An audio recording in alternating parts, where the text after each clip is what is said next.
HunterXHunter is filled with multiple complex antagonists, but Chrollo Lucilfer truly stands apart. This isn't because of his overwhelming power or crazy schemes, but it's because of his existential emptiness, which interestingly makes him one of HunterXHunter's most fascinating characters. As the leader of the infamous Phantom Troupe, he emerges not as a typical shonen antagonist who is driven by power or domination. Chrollo is deeply philosophical, and his very existence challenges our understanding of both purpose and identity. His calm outward demeanor masks multiple complex layers of his character, which hopefully we're going to be breaking down and diving into within this video. Chrollo's significance to HunterXHunter extends beyond his role as an antagonist. Via his interactions with characters like Kurapika, Hisoka, and even Gon, he serves as a dark mirror which reflects the deeper themes of revenge, fate, and even the nature of human relationships. While other villains in HunterXHunter may be overtly threatening like Meruem, Chrollo's subtle influence on the plot is seen in pivotal moments,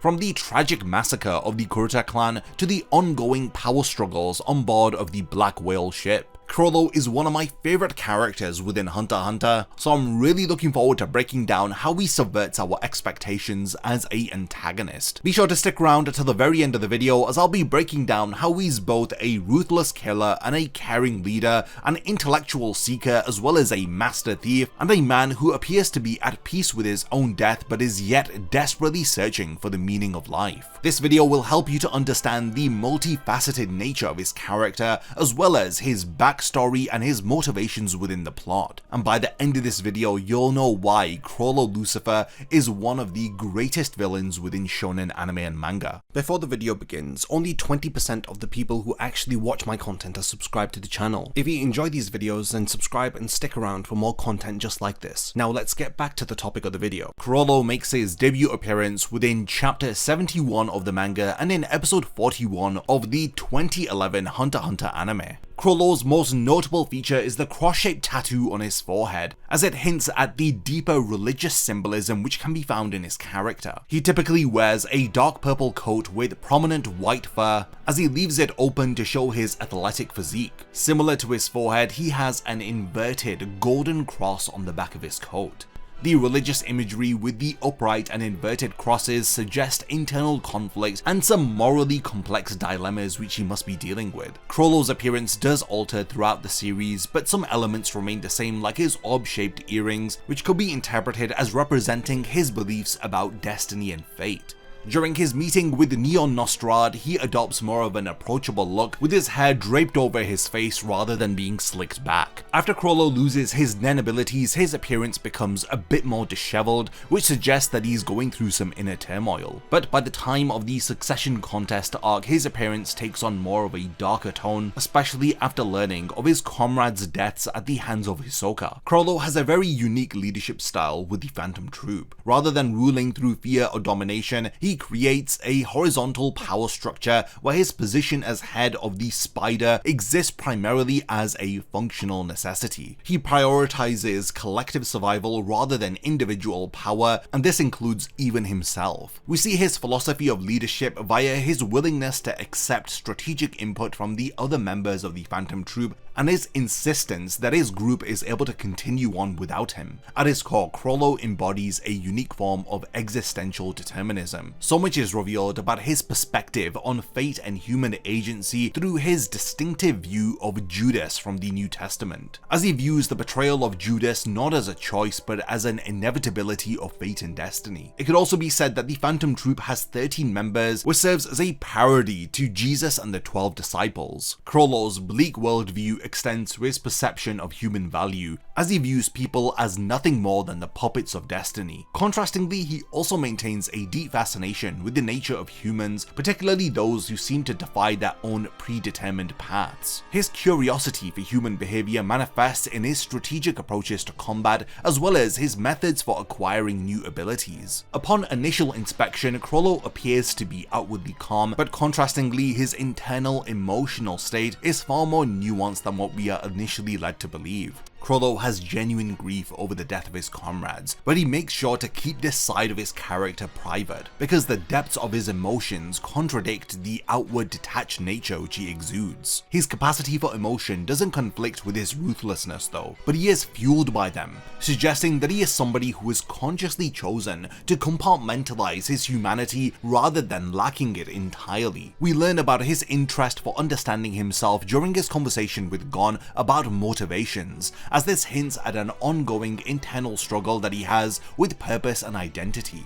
Chrollo definitely has a public and private persona. During the York New City arc, we see two distinctive sides of his response to Uvagin's death. The private moment where he sheds genuine tears while reading Neon's fortune about Uvagin's fate. Then you have his brash response, which was the public spectacle of the Requiem massacre. In private, his grief is raw and unfiltered, but in public, it transforms into this larger-than-life theatrical performance filled with violence. This is also seen with how he handles Pakunoda's sacrifice, maintaining a stoic facade while he carries the weight of her choice as he privately preserves her final memories as a testament to her loyalty. Even during the current story arcs, this pattern continues with his reaction to Kortopi and Shelnark's deaths. He only shows visible distress when he believes that he's on his own. These moments prove the emotional depth of his character. Chrollo's relationship with the other members of the Phantom Troupe is more than the typical leader-subordinate dynamic.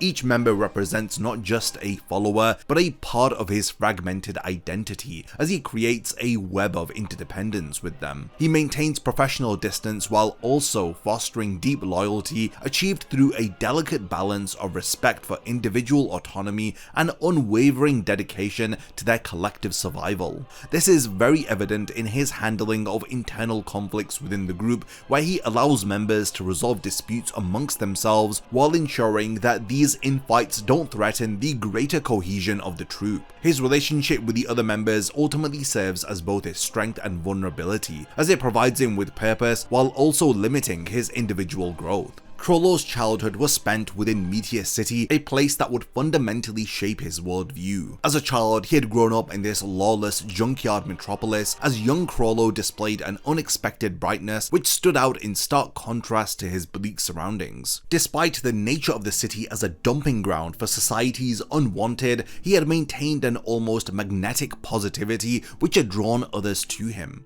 What set Chrollo apart in his younger years was his remarkable intellect. He devoted himself to learning multiple languages, and he had demonstrated the ability to understand complex concepts well beyond his years. The elders of the city recognized his potential early on, as they noted how he could grasp intricate problems which were facing their community. This early recognition of his capabilities later proved to be prophetic, but not in a way that anyone would have expected. Because Chrollo grew up in a place where the inhabitants weren't even acknowledged to exist by the outside world, this had left a notable scar on his psyche. The motto of Meteor City was that we accept anything you leave here, but don't take anything away from us. This would become more than just mere words to Chrollo, as it would become a fundamental truth which would fuel his later actions. The creation of the Phantom Troupe emerged from a very unlikely place, a children's theatre group. Young Chrollo and the other founding members of the Phantom Troupe had come together through their shared love of dubbing foreign films. This creative outlet provided a rare bright spot in their harsh environment, with Chrollo excelling at playing various different roles, especially dubbing villain characters. Now, this period of innocence had come to an abrupt end with the tragic death of Sarasa, a beloved member of their group. Her brutal murder served as a catalyst which would forever alter Chrollo's trajectory. The discovery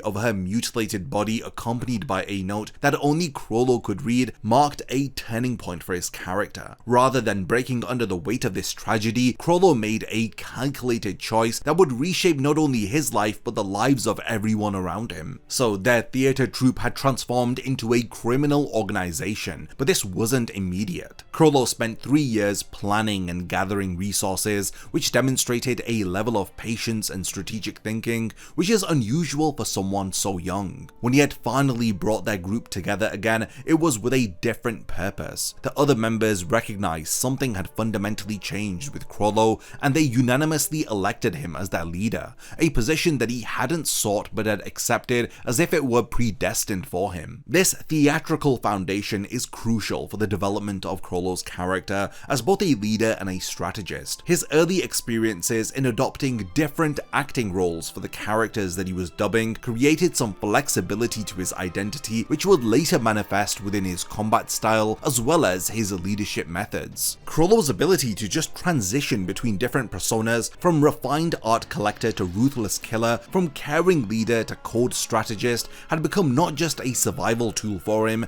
but a key aspect of his character. His theatrical training shines through in his major fights, like his perfectly calibrated performance when he had met Neon Nostrad, or his composed facade during his encounter with Kurapika, and most recently the events that had unfolded at the Heaven's Arena battle against Hisoka. Each of these instances proves how those early years of performance art had evolved Chrollo's character, making it easier for him to manipulate situations and individuals as a means of survival. There was a lot of ruthless efficiency behind the early criminal activities of the Phantom Troupe, and this would later become a trademark of their organization. Under the leadership of Chrollo, they quickly established themselves as more than just common thieves. Their early missions focused on building a fearsome reputation for Meteor City, ensuring that no one would dare prey on its inhabitants again. A key moment in their early history came from Chrollo facing off against Silver Zordic. This was a fight that would establish the Phantom Troupe's credibility within the criminal underworld. While very little is known about the exact details of this confrontation, the fact that Chrollo survived an encounter with the world's most renowned assassin speaks volumes about his capabilities. During this time, Chrollo started developing his signature ability called Skill Hunter. This is the power to steal others' abilities perfectly, and this technique embodies both his theatrical background and his new role as a master thief.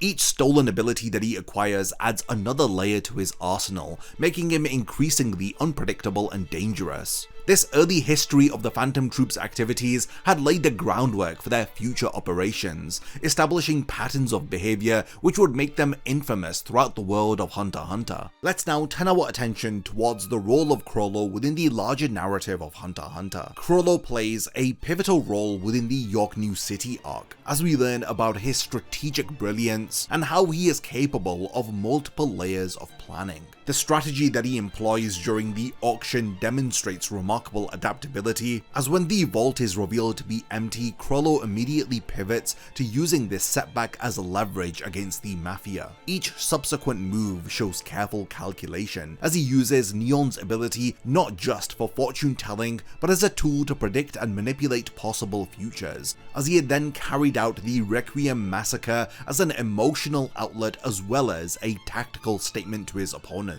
He had even turned his capture by Kurapika into an opportunity to test the strength of the Spider's organizational structure. Chrollo's tactical skills are on display when he orchestrates the underground auction heist. He gathers together all of the Phantom Troupe within York New City as he sets in motion a plan which would shake the criminal underworld to its core. Rather than carrying out a simple robbery, Chrollo's strategy involved several layers of deception. From the initial raid where they find an empty vault to manipulating the Mafia's response to the eventual devastating Requiem that would leave thousands dead. His command over the entire situation reveals not just a strategic mind, but also his ability to adapt when the situation shifts, especially after learning about the Shadow Beasts and their role in moving the auction items. The growing tension between Chrollo and Kurapika is the emotional core of the York New City arc. The dynamic between them is more than the typical antagonist versus protagonist,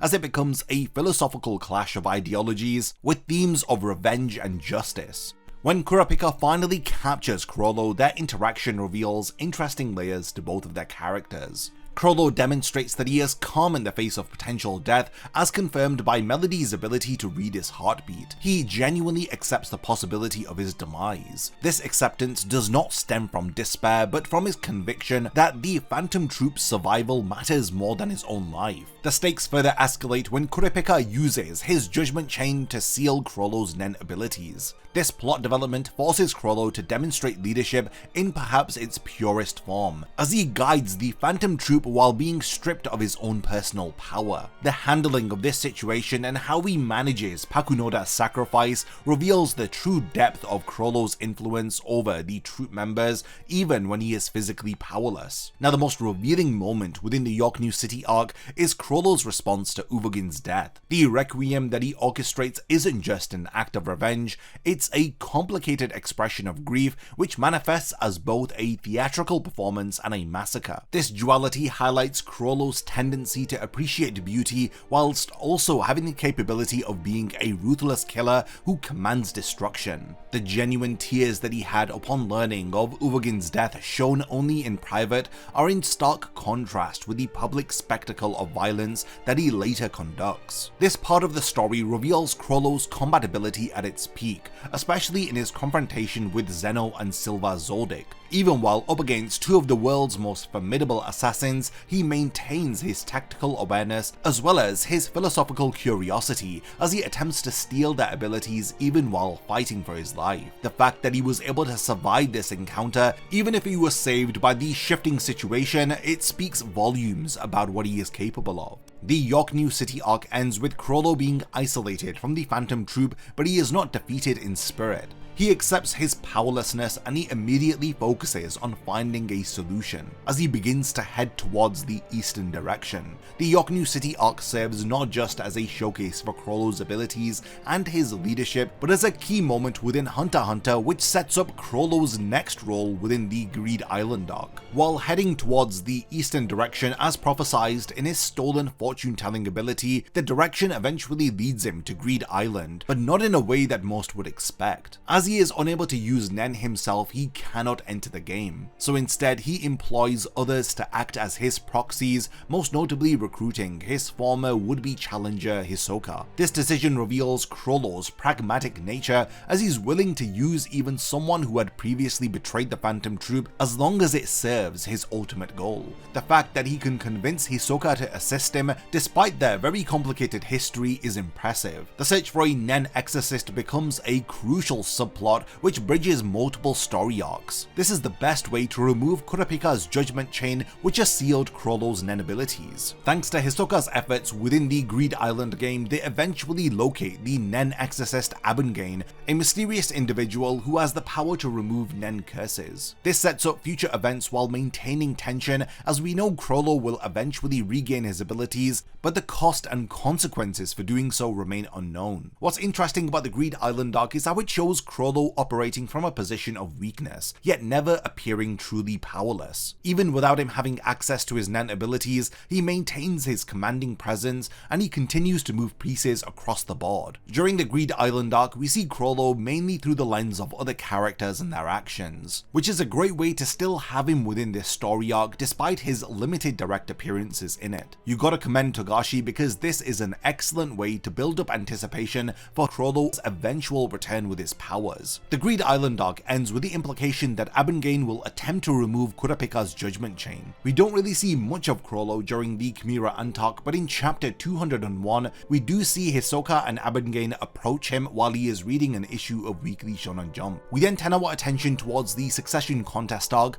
and Chrollo's character is involved in two major plot developments. The first is the Heaven's Arena fight. This is the long anticipated battle between Chrollo and Hisoka at Heaven's Arena, and it serves as more than just a huge battle, as it reveals Chrollo's growth as a strategist and a fighter. As a floor master, he transforms the arena into his own theatrical stage, as he showcases how he's evolved beyond merely stealing abilities, as he is masterfully able to combine them in ways that their original users would have never imagined. It becomes evident that Hisoka only helped to remove the curse from Chrollo Chrollo so that he would finally have the opportunity to challenge Chrollo to a fight. Chrollo had prepared for this fight as he acquired specific abilities and developed new techniques like Double Face, which shows how he's learned from his past encounters to become even more powerful now. This battle is a masterclass of overwhelming preparation versus Hisoka's improvisational combat style. By using the audience as both props and weapons through his stolen abilities, Chrollo puts on a gruesome performance that culminates in Hisoka's apparent death.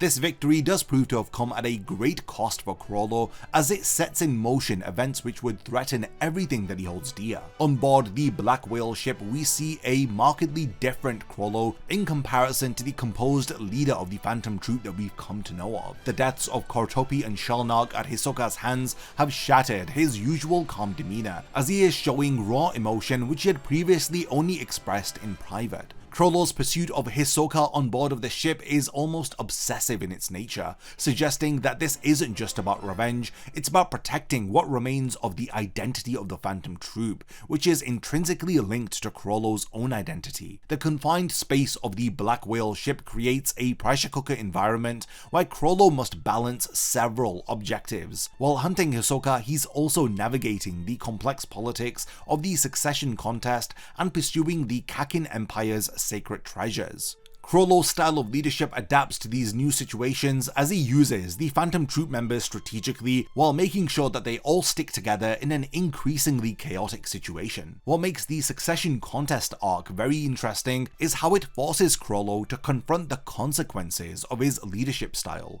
His belief in prioritizing the Phantom Troupe's survival over individual members is tested as Hisoka systematically targets his comrades. The question then becomes whether if his methodical calculated approach can win against somebody like Hisoka, who has abandoned any notion of playing by the rules. The situation on board of the Black Whale ship is still unfolding as we patiently wait for the moment that Hisoka finally reveals himself. Chrollo is somebody who has built an entire criminal organization while struggling to understand his own existence. His journey through HunterXHunter presents us with a nuanced exploration of purpose and identity, especially with how these themes interlink with power and leadership. What makes Chrollo's identity crisis so interesting is how it manifests through his abilities. His Nen power, called Skill Hunter, isn't just a convenient tool for combat, it's a reflection of his internal emptiness. Where most Nen users develop abilities which express their true nature, Chrollo can only borrow others' powers, which suggests that there's a fundamental uncertainty about his own identity. This uncertainty extends beyond just his abilities, it's actually linked into every aspect of Chrollo's character, from his theatrical background to his leadership style. The formation of the Phantom Troupe is both a solution to and a manifestation of this identity crisis. By creating the Spider, Chrollo attempts to forge an identity which is larger than himself, one that can persist even after his death. But this solution still creates its own complications, as he is identifying himself through the Phantom Troupe. This results in an interesting paradox where he becomes both more and less than an individual. His famous declaration that the survival of the Spider matters more than his own life takes on a fascinating new meaning when you begin to view it in this context. The themes of Chrollo's character are linked with HunterXHunter's larger questions about fate and free will. Chrollo's desire for purpose exists with his fatalistic worldview, as he simultaneously believes in predetermined destiny while actively seeking to understand his role within it. This contradiction within him drives a lot of his character growth,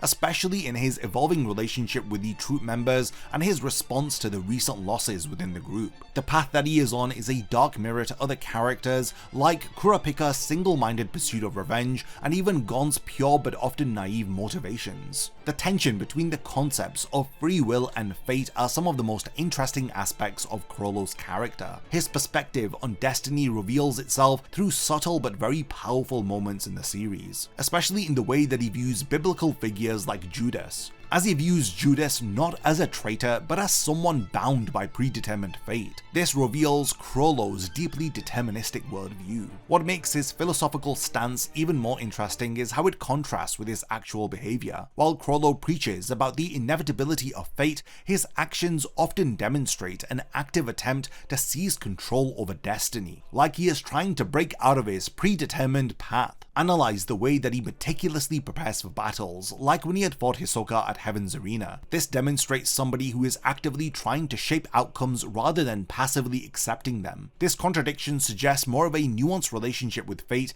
than his stated beliefs would indicate. The stolen fortune-telling ability that he uses becomes very significant in this context too. Rather than Chrollo accepting that these fortunes are unchangeable destiny, Chrollo uses them as strategic tools to navigate potential futures. This reveals that he is someone who views fate not as an absolute force, but as a complicated web of possibilities which can be manipulated with sufficient knowledge and preparation. Chrollo's relationship with the Phantom Troupe further complicates this. While he claims to accept whatever fate brings, including his own potential death, he at the same time works to ensure the survival of the spider beyond any individual fate. Even the way that the Phantom Troupe is organized suggests that Chrollo is working against destiny rather than accepting it. Ultimately, his stance on fate versus free will is a deeply paradoxical one, and it's in contrast to other major characters in the series. While Meruem's journey leads him from absolute certainty to profound doubt about his place in the world,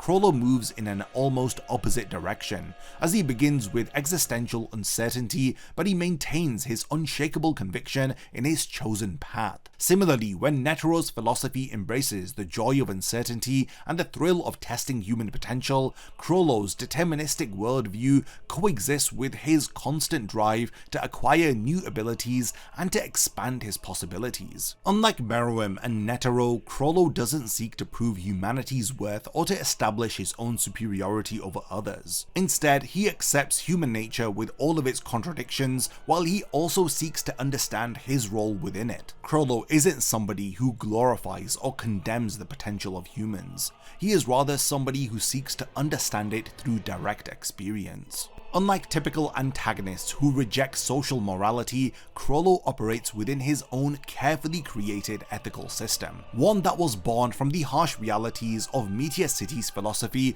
of taking and being taken from. Within the bonds of the Phantom Troupe, we see genuine care, loyalty, and even a form of justice in how Chrollo avenges his fallen comrades. This highlights his selective empathy, as he has a disturbing disregard for lives outside of the Phantom Troupe. Chrollo has deliberately compartmentalized anything that doesn't align with his view of justice. Chrollo's complicated moral stance creates fascinating tension with characters like Kurapika, who has more of a traditional sense of justice. While Kurapika seeks retribution for clear moral wrongs, Chrollo's actions raise uncomfortable questions about how justice functions in a world where right and wrong are largely determined by perspective and power.